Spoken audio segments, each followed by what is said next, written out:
ஹரியானா மாநிலத்தில் ஒரு இளம்பெண்ணுக்கு நடந்த கொடுமையான சம்பவத்தை பற்றி தான் நம்ம இந்த வீடியோவில் பார்க்க போகிறோம். 18 வயசான மனிஷா அப்படிங்கிற பொண்ணு +2 படித்து முடிச்சுட்டு சிங்கானி அப்படிங்கிற ஊரில் நர்சரி டீச்சராக ஒர்க் பண்ணிட்டு இருக்காங்க. இவங்களுக்கு நர்சிங் படிக்கணும்னு ரொம்பவும் ஆசை. இந்த சம்பவம் நடந்த அன்னைக்கு அவங்க அப்பா கிட்ட வேலைக்கு போயிட்டு வர்றதாகவும், மத்தியானம் நர்சிங் படிக்க அப்ளிகேஷன் ஃபார்ம் வாங்க நர்சிங் காலேஜுக்கு போயிட்டு தான் வருவேன் அப்படின்னு சொல்லிட்டு வேலைக்கு கிளம்புறாங்க. டெய்லியுமே இந்த மனிஷா ஸ்கூல் பஸ்ஸில் தான் வேலைக்கு போவாங்க. அதே மாதிரி சாயங்காலமும் அதே பஸ்ஸில் திரும்பி வந்துடுவாங்க. சம்பவத்து அன்னைக்கு சாயங்காலம் 5 மணி ஆனதுக்கப்புறமும் வீட்டில் மனிஷாவை காணவே இல்லை. மனிஷா வீட்டுக்கு வராததை பார்த்த அவங்க அப்பா மனிஷாவுக்கு கால் பண்ணுறாரு. ஆனால் ஃபோன் சுவிட்ச் ஆஃப்னு வந்துடுது. இதனால் பதறிப்போன அவர் அந்த வேனை ஓட்டுற டிரைவருக்கு கால் பண்ணி பார்க்குறாரு. அப்போது அவர் மனிஷா எங்கள் வேனில் இன்றைக்கி ஏறவே இல்லை. அவங்களுக்கு நான் கால் பண்ணி பார்த்தேன், ஆனால் ஃபோன் சுவிட்ச் ஆஃப்னு வந்ததுனால அவங்க கூட உள்ள டீச்சர்ஸ்கிட்ட விசாரித்தேன்.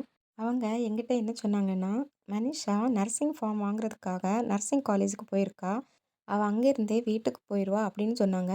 அதனால தான் நான் நேராக வந்துட்டேன் அப்படின்னு இந்த டிரைவர் அவங்க அப்பாகிட்ட சொல்கிறாரு. இதை கேட்டு பயந்து போன அந்த மனிஷாவோட அப்பா பயத்தோட மனிஷாவுக்காக காத்துட்ருக்காரு. பயந்து போன அவருக்கு அப்போ தான் ஒரு ஃபோன் கால் வருது. ரொம்ப பயத்தோடும் பதட்டத்தோடும் இருந்த அவர் தன்னுடைய பொண்ணாக இருக்குமோ அப்படின்னு ஓடி போய் அந்த ஃபோனை பார்க்குறாரு. அப்போ தான் அவர் பெருமூச்சு விடுறாரு. ஏன்னா அந்த ஃபோன் கால் மனிஷாவோட ஃபோன் நம்பர்லேருந்து தான் வந்திருந்தது. ஆனால் மனிஷா எதுவுமே பேசலை. அதுக்கப்புறம் கொஞ்ச நேரத்தில் அந்த ஃபோன் திரும்பவும் சுவிட்ச் ஆஃப் ஆகிடுச்சு. திரும்பவும் இவர் ஃபோன் பண்ணி பார்க்குறாரு. ஃபோன் சுவிட்ச் ஆஃப்னு சொன்னதுனால அவர் நேரடியாக அவங்க படித்து கொடுக்குற அந்த ஸ்கூலுக்கு போய் விசாரிக்கிறாரு. ஆனால் ஸ்கூலில் உள்ள செக்யூரிட்டி என்ன சொல்கிறாருன்னா, மத்தியானம் வெளியில் போன மனிஷா திரும்பவும் ஸ்கூலுக்கு வரவே இல்லை அப்படின்னு சொல்கிறாரு. உடனே இதை கேட்ட அவங்க அப்பா மனிஷா அப்ளிகேஷன் ஃபார்ம் வாங்க போனால் அந்த காலேஜுக்கு நேராக போய் பார்க்குறாரு. அங்கேருந்து செக்யூரிட்டி சொல்கிறாரு, மனிஷா அப்படின்னு யாருமே இங்கே வரல அப்படின்னு. உடனே இவர் அதை நம்பவே இல்லை. நம்பாமல் அங்கே உள்ள சிசிடிவி ரெக்கார்டெல்லாம் பார்க்கணுன்னு சொல்கிறாரு. ஆனால் அந்த செக்யூரிட்டியோ சிசிடிவி ரெக்கார்டை அவ்வளோ ஈஸியாக உங்களுக்கு காட்ட முடியாது, போலீஸ் வந்து கேட்டால் மட்டும்தான் நாங்கள் காட்டுவோம் அப்படின்னு சொல்லி அவரை திருப்பி அனுப்பிட்டாரு. உடனே மனிஷாவோட அப்பா இதுக்கு மேலேயும் வெயிட் பண்ண வேண்டான்னு போலீஸில் போய் நேராக கம்ப்ளைண்ட் பண்ணுறாரு.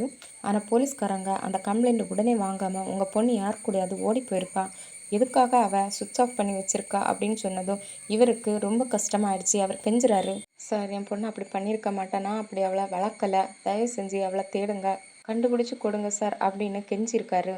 ஆனால் போலீஸ்காரங்க 2 நாள் வெயிட் பண்ணுங்க, ஒருவேளை உங்கள் பொண்ணு வந்துடுவா, இல்லைன்னா அதுக்கப்புறம் நாங்கள் ஆக்ஷன் எடுக்கிறோம் அப்படின்னு சொல்லி அவரை அனுப்பிட்டாங்க. 3 நாளைக்கு அப்புறம் போலீஸ்காரங்க இந்த மனிஷாவோட மிஸ்ஸிங் கேஸ் பற்றி விசாரிக்கிறாங்க.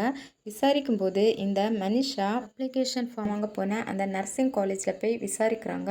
விசாரிக்கும் போதே அந்த எஸ்ஐக்கு ஒரு கால் வருது. அந்த நாள் பார்த்திங்கன்னா ஆகஸ்ட் 16, 2025. அன்னைக்கு அந்த எஸ்ஐக்கு வந்த ஃபோன் காலில் என்ன நியூஸ் கிடச்சிதுன்னா, எல்லோ கலர் ட்ரெஸ் போட்ட ஒரு இளம் பெண் இறந்த நிலையில் கிடப்பதா அவங்களுக்கு தகவல் வந்தது. இதை கேட்ட போலீஸ் உடனே அந்த மனிஷாவோட அப்பாவையும் கூட்டிகிட்டு அந்த உடல் கிடந்த இடத்துக்கு விரைந்து போகிறாங்க. அந்த இறந்த உடல் வேறு யாரும் இல்லை, காணாமல் போன அந்த மனிஷாவோட உடல் தான். இதை பார்த்த மனிஷாவோட அப்பா சஞ்சய் கதறி அழுறாரு. போலீஸ் கூட ஒரு நிமிஷம் அதிர்ந்து போகிறாங்க. ஏன்னா அந்த மனிஷாவோட கண்கள் தோண்டப்பட்டு கழுத்து அறுக்கப்பட்ட நிலைமையில் முகம் சிதைஞ்சு போய் அடையாளமே தெரியாமல் கிடந்தது.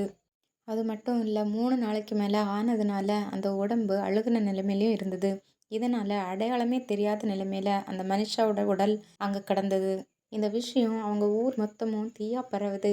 இதை அறிஞ்ச மக்கள், அவங்க ரிலேட்டிவ்ஸ் எல்லாரும் மனிஷாவை யாரோ சீரழித்து கொன்னுட்டாங்க, அவனை உடனே நீங்கள் கைது பண்ணி ஆகணும் அப்படின்னு போராட்டம் நடத்துகிறாங்க. இதுக்கப்புறமா மனிஷாவோட உடலை பிரேத பரிசோதனைக்காக அனுப்பி வைக்கிறாங்க. அதில் மனிஷாவோட கண்கள் முழுவதும் அழுகிடுச்சு. அதே மாதிரி அவங்களோட கிட்னியில் பூச்சிக்கொல்லி மருந்து சாப்பிட்டதுக்கான அடையாளம் இருந்ததாகவும், அவங்கள சீரழித்து கொலை செய்யலை அப்படின்னும் ரிப்போர்ட் வந்தது. இதை கேட்ட மக்கள், போலீஸ்காரங்களோட அலட்சியத்தினால தான் அந்த பொண்ணோட உயிர் போச்சு, உடனே அவங்க ஆக்ஷன் எடுத்திருந்தா அந்த பொண்ணை காப்பாற்றிருக்கலாம், இவங்க யாரையோ காப்பாற்ற முயற்சி பண்ணுறாங்க அப்படின்னு சொல்லி அந்த போலீஸ்காரங்களை சஸ்பென்ஸ் பண்ண சொல்லி தீவிரமாக மக்கள் போராடுறாங்க. இந்த விஷயம் ரொம்பவும் தீவிரமாக போயிட்டுருக்குன்னு புரிஞ்சுக்கிட்ட ஹரியானா மாநிலத்தின் சிஎம் இந்த கேஸில் அலட்சியமாக இருந்த போலீஸ்காரங்க அத்தனை பேரையும் சஸ்பெண்ட் பண்ண ஆர்டர் போடுறாரு. இதுக்கப்புறம் ஒரு தனிப்படை அமைச்சு இந்த கேஸை பற்றி விசாரிக்கிறாங்க. விசாரணையில் யாரும் சீரழிச்சு கொன்னதுக்கான எந்த அடையாளமும் இல்லைன்னும், அவங்க உண்மையிலேயே பூச்சிக்கொல்லி மருந்து சாப்பிட்டு தான் இறந்தாங்களா அப்படிங்கிற கோணத்தில் இப்போ வரைக்கும் போலீஸ் விசாரணை செஞ்சுட்டு இருக்காங்க. இந்த பெண்ணோட மரணம் எப்படி நடந்துங்கிறது வெளிவராத நிலைமையில இன்னும் இந்த கேஸ் பற்றின விசாரணை நடந்துகிட்டே இருக்குது. இந்த பெண்ணோட மரணம் இன்னும் மர்மமாகவே இருக்குது.